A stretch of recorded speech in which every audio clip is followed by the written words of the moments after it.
is a Bramble Jam podcast.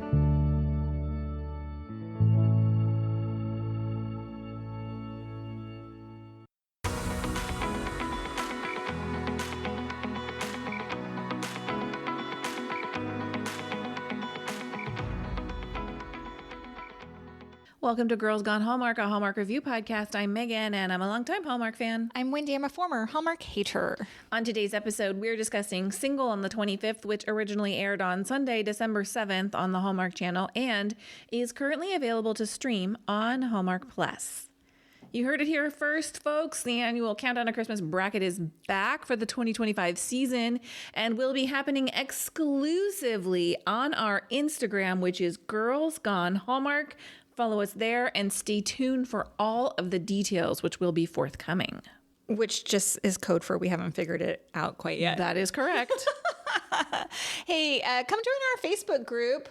I always think like, oh, we have a small but mighty group over there, but there are 1,500, 1,600 people over there who love daily to talk about Hallmark movies, especially in real time. If you're like, watching on a Saturday night and you're like, hey, I don't have anybody to talk about this movie with. One, you can jump over to our Instagram and give us your first impression, or come into our group because there's tons of people there who want to dive right in to their favorite things about these movies. Question. Yeah. Would you like to keep first impressions on Instagram going outside of the Countdown to Christmas season? I think so. Yeah. I think from a business aspect, it's great for engagement. I think so too. And what I've noticed is it seems like people are now starting to seek it out to drop their opinions in there. Yeah, I think makes me happy. I think it's great. Well, let's talk Single on the 25th, and we're going to start with a synopsis. Nell decides to spend Christmas on her own after her family's plans fall through, only to cross paths with her happily unattached neighbor, Cooper. Their easy, festive friendship starts to feel like something more until Nell discovers he's offered help out of pity. To save the season, both must grow, Nell by embracing her strength and Cooper by proving his feelings are genuine. Jonathan Wright directed Single on the 25th. This is his second movie in the 2025 Countdown to Christmas season and his 27th overall. He has previously directed We Met in December, The Perfect Setting, and fan favorite A Very Merry Mix-Up. Pause. Do you recall in a recent episode we talked about our soothing podcast, which I was just reminded of because I put on my podcaster voice? Yeah, that we should make a nighttime, sleepy time. We're going to call it IMDb Dreams. I don't hate it. Stay tuned. I don't hate it. I don't have the voice to do it. You're going to have to get in the closet and be like, Jonathan Wright directs. I think there's a market for people who would just turn on the IMDb. That's not what it's called. The IMDb description of shows just to hear someone talking. I think we should do it as they're sleeping. You should do it. We'll just start. And I say we, and I mean you, because you can turn that voice on. I sound like a screeching hyena. So I sound like a screeching hyena when I don't stop and lower center things. The voice. Yeah. I was listening to our podcast episode today because that's what I do in my car as I listen to myself talk. I have to turn myself down because I'm like, so much higher sometimes, not volume wise. I'm just talking about the pitch of my voice. I feel the same way. I am a misogynist against myself most days. Okay. Let's talk about Joie. Joie Botkin wrote the screenplay. We're big fans of her work with 32 writing credits. She's been responsible for A Newport Christmas, Savoring Paris, Branching Out, and Our Italian Christmas Memories. Guys, if you've never seen Our Italian Christmas Memories, get ready to cry your eyeballs out. You know, I have never seen that movie. You should watch it. I'm not ready to cry my eyeballs out. Lindsay Fonseca stars as Nell. Lindsay was last on Hallmark in 2024. Really? Been a long time. With both Holiday Crashers and The Magic of Lemon Drops, this is her 55th acting credit. Daniel Lissing co-stars as Cooper, known for his longtime role as Jack on When Calls the Heart. Daniel returned to Hallmark in 2024 for Santa Tell Me. This movie marks his 34th acting credit. Tanisha Collins plays friend Julia. She has 27 acting credits and has appeared in a bunch of shows like Fatherhood and The Bold Type. This is her first time on Hallmark. Laura Spencer Smith appears as herself, performing the song Single on the 25th. Victor Andre Turgeon Trellis plays Thomas. He's appeared on the show Fire Country and Star Trek Discovery. This looks like his first role for Hallmark. Let's take a quick break and come right back with our first impressions.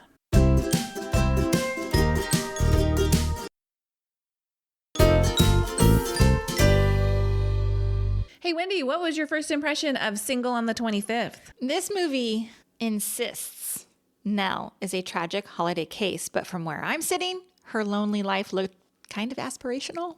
My first impression is I would very much like to spend Christmas alone in my pajamas with a thermostat crank. Okay, is that crazy that you and I both are like, please leave us alone?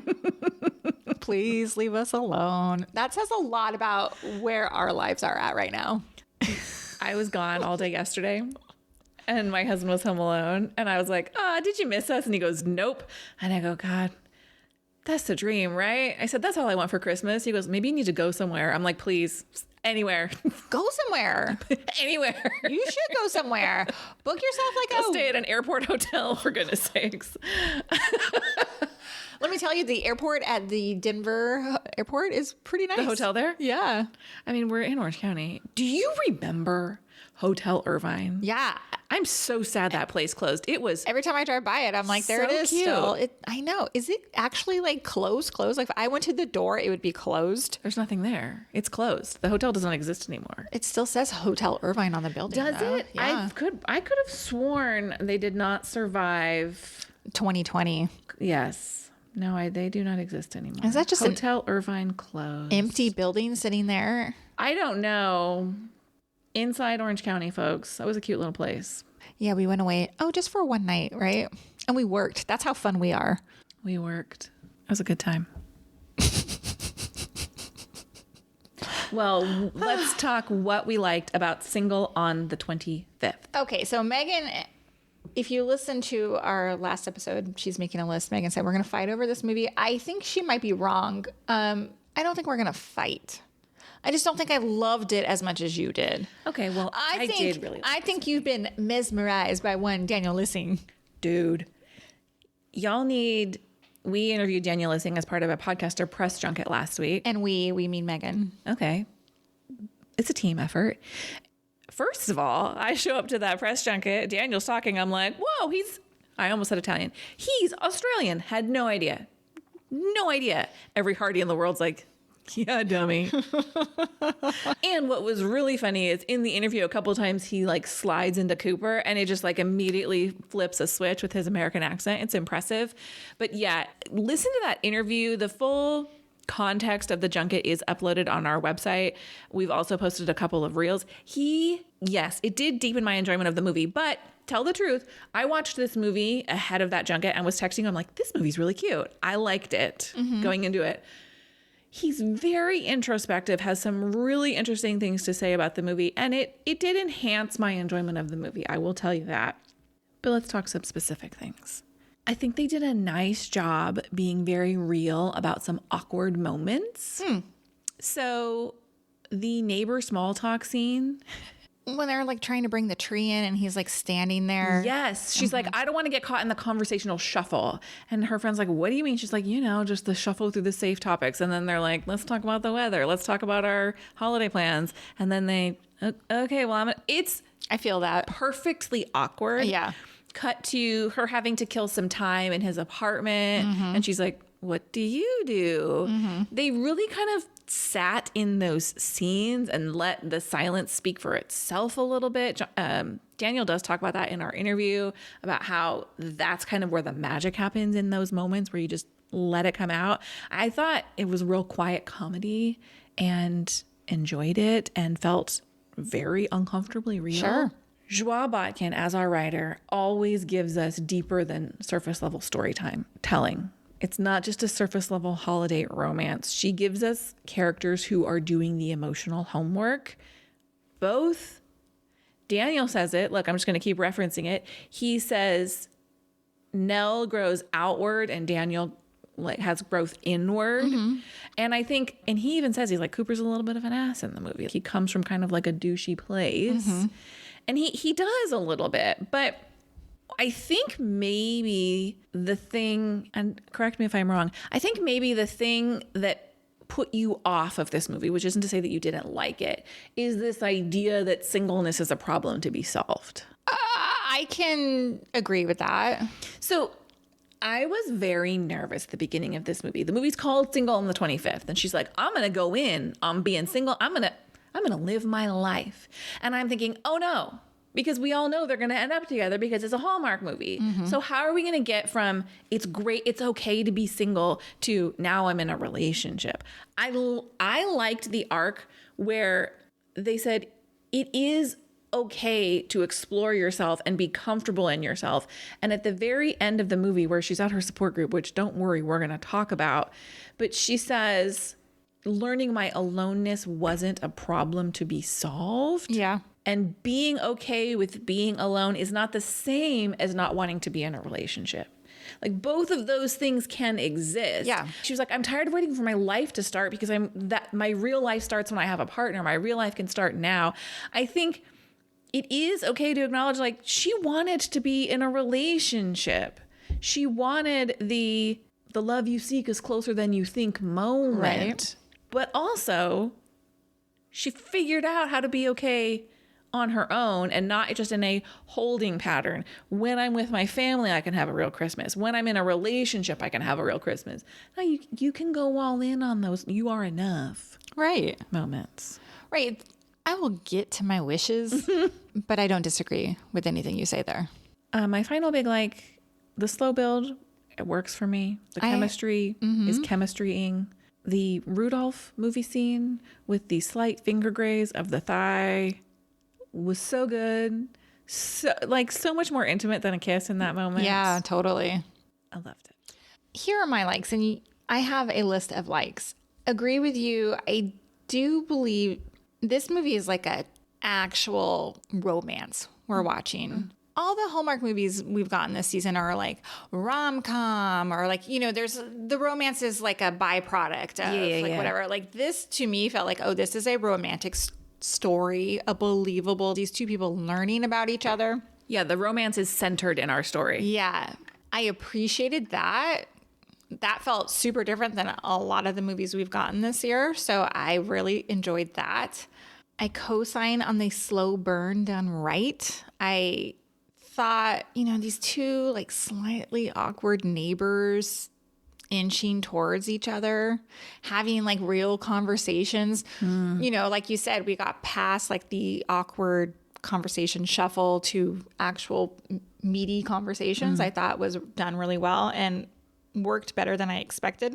Part of me really wondered about Daniel Lissing's character. I was like, is he socially awkward here? What's the deal? That whole scene when they're in the atrium of the hotel with the Christmas tree, he was so uncomfortable. They were both uncomfortable, but I was like, what's the vibe here? Is he douchey or is he truly, I thought, could this character be on the spectrum a little bit? Doesn't know how to interact with people. I think what we've come to is he was just uncomfortable with his true self. And so therefore you act kind of guarded, right? Well, in the interview, Daniel says that he developed a backstory for Cooper that was not on the page. And one of those things was that Cooper was heartbroken, and that heartbreak had occurred in a restaurant at a corner table where, if you remember at the restaurant, he tells her when they're going to their alone together dinner, and he talks to the host and he's like, I just wanted to make sure we got the perfect table, never near the kitchen, never in a corner. And so to him, that was his backstory. He's like, I love a corner table, but that brings up that memory for me. So that's where he was coming from. That's what he was bringing to the character. Of course, it's not on the page, but that's what he was trying to work with Cooper. Interesting. Interesting. Which then makes him defensive. Sure. And guarded. Kind of wish for that context a little bit. Right? Yeah. Now that you say that, I'm mentally putting that in my wishes. Yeah. I'll just drop that there. I enjoyed him a lot. We're not Hardys. We didn't watch that show. We don't watch that show. He's not on that show, but he's great. Really good. He was in last year's Santa Tell Me. He was so good in that too. Like, I want to see him in a non-Christmas movie. Give me a summer movie. Yeah. I don't know. Lindsay Fonseca, I love her. She's great. Truly. She's very fun in this. She's so fun in this. I have some wishes about her too. But my final thing that I really like is Chicago looked good. Chicago looked fun, festive. Chicago in my mind, and I don't know if this is propaganda, but Chicago to me is a dangerous place. And it looked beautiful. Oh, that probably is propaganda. I mean, this was Montreal, but yes, they did a nice job. I think they did a really nice job with the settings. And again, in the interview, these are the kinds of things you're missing if you're not paying attention. Daniel talks about how they spent a lot of time location scouting. They really paid attention to the exterior filming locations. He said there's nothing's a set. Everything is a real restaurant, a real apartment. And so I thought it was beautiful too. Me too. Mantra Chicago. Yes. Well, let's talk wishes. Okay. Can I start? Yeah. I did not totally buy that Nell is so lonely she might shatter arc. I love Lindsay Fonseca, but this movie kept insisting that she was unraveling, and I did not feel that from her performance. She didn't read as like insecure or codependent at all to me. She read as normal, functioning. Yeah. I also come from a place of I don't have FOMO. And I feel like, okay, she was like, oh, I'm missing out on the holidays because my family isn't here. Or I'm missing out on having this romanticized Christmas holiday because I don't have a partner. I don't feel that way in my normal life. So like I couldn't connect with her. Like I just was like, I don't see it. She looks like she's functioning. Yes, I think she totally looked like she's functioning. And I didn't get the vibe that she was like unraveling, just that she had a missing piece. But I think you and I can't relate. Like we've been married for 1 billion years. We have children. We not with each other, guys. Just correct. Just want to make that clear. We're married to different people. As we talked about at the top of this episode, being alone is the gift. We have plenty of togetherness, plenty of the family time during the holidays, right? And our extended families are both local. So I don't know that I could fully relate because in my mind, I'm thinking being alone for a week at the holidays, that's a freaking dream. Oh my God, if I could just have a full week and one day I'm like, I'm going to make cookies. That sounds heavenly to me. Heavenly. To decorate, to dance around in my underwear and play with the like ornaments and whatever. Yes. But if your every day was coming home to an empty apartment. Now look, I'm fiercely independent. So part of me is like, Same. I think I'd be fine. Yeah. I think I would be fine. But again, I'm 46 years old. I've been married for a long time. Like, I think I can appreciate that. I don't know. I don't think I can fully understand who she is because of the life that I have lived. And also, I think me at 28 would have been like, no, I need to be in a relationship. I need that to complete my life. Because I had this vision of like marriage, family, this whole package. Yeah. But now I have it.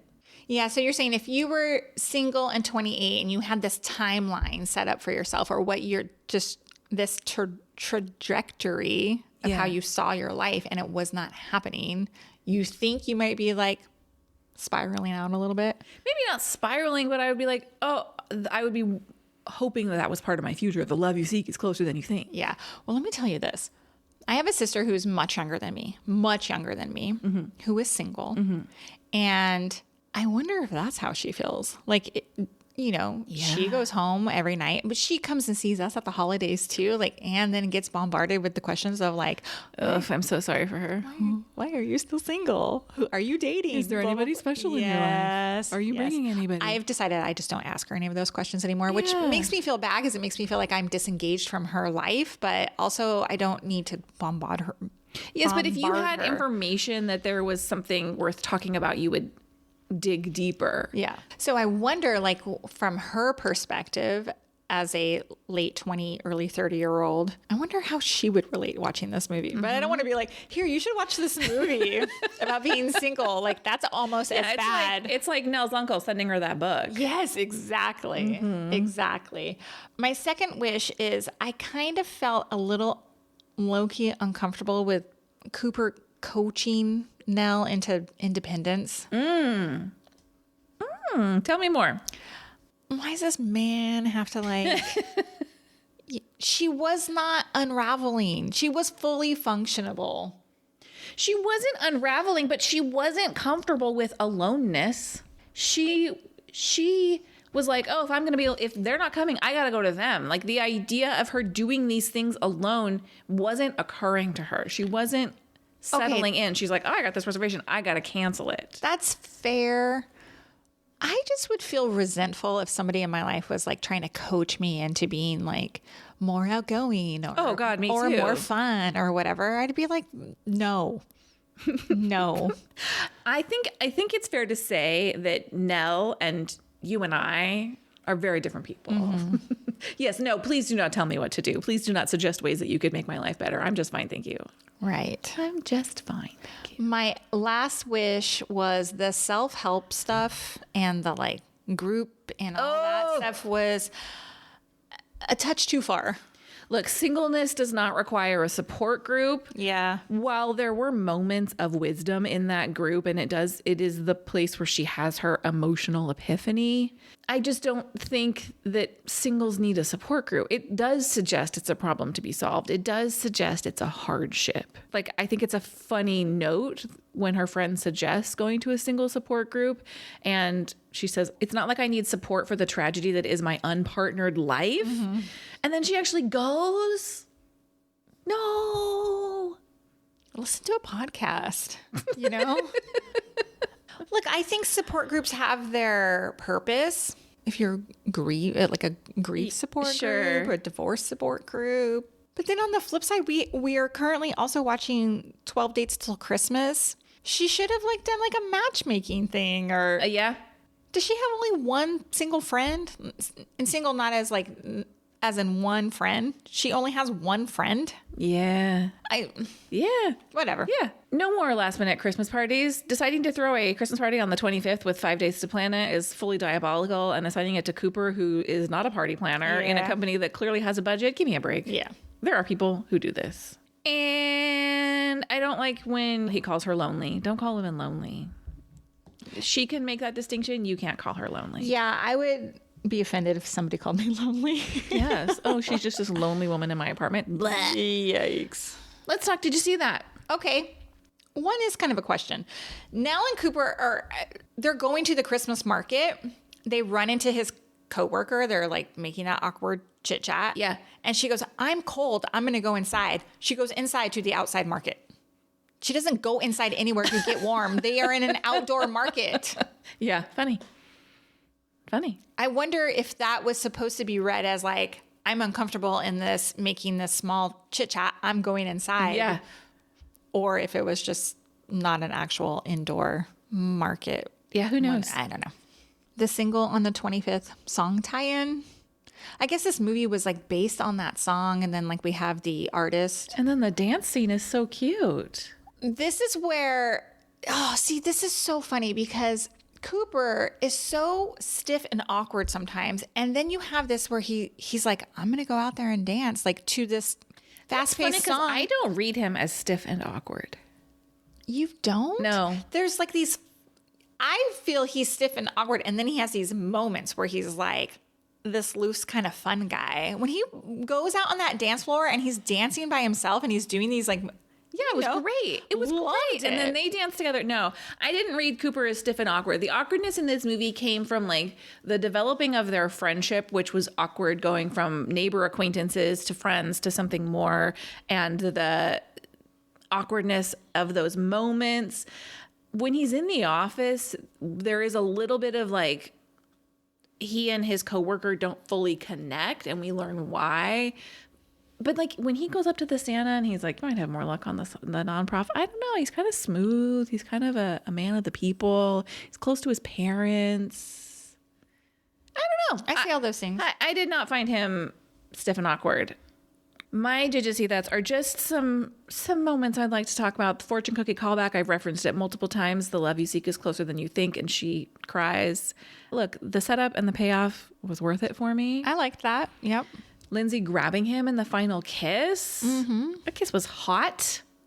HAWT, I thought. The opening scene, Nell's walking on the city streets and she's just bombarded with couple after couple. The frustration on her face, she kind of like wipes her hand across her face. It was like top tier, this is too much for me moment. Cooper walking beside the carriage. She's going to take her single carriage ride. Yes, I thought it was really funny. And she hops in and they didn't just make the choice to have her be like, why don't you come with me? He just walks along while she's humiliated. Yeah. And again, they sit in that awkwardness. I loved it. Yeah. And finally, Thomas, the douchey coworker, we learned he's a douche because he's super uncomfortable. Yeah. He's just trying to fit in and he's doing it badly. I like that they closed that, it's not just Cooper who can't be his real self and yeah. I like that they had like hinted at, because we see Cooper check the sports scores at one point and then we learn like why he's doing that so he can connect with his, they're like, I'm not watching the game either. Yeah. Let's talk about Hallmark movies or whatever they actually like. Well, what did you rate Single on the 25th? I gave it 3.5 stars. I gave it 4.5 stars. I really enjoyed this movie. Thank you for listening to this episode of Girls Gone Hallmark, a Bramble Jam podcast. We'll be back next time with more Hallmark reviews. Goodbye. Bye.